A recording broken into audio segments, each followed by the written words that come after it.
वनवास सह्याद्रीचा, विनाश आपल्या भविष्याचा, ही फक्त एक ओळ नाही तर इशारा आहे आपल्या उद्याचा.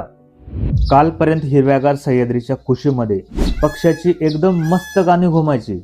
आज त्याच ठिकाणी जळणाऱ्या झाडांचा आवाज येतोय. ज्या झाडांनी आपल्याला श्वास दिला त्यांनाच आपण धुरामध्ये हरवतोय.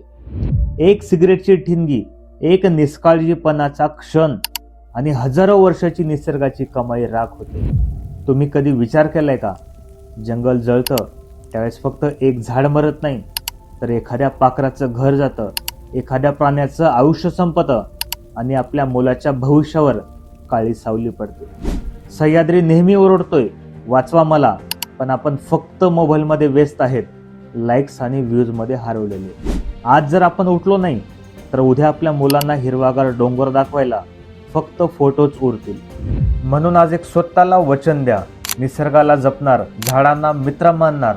कारण जर आपला सह्याद्री वाचला तरच आपलं उद्याचं भविष्य वाचेल. लक्षात ठेवा, वनवास सह्याद्रीचा म्हणजे विनाश आपल्या भविष्याचा. आता निर्णय तुमचा आहे, राख बघायची का हिरवाई जपायची.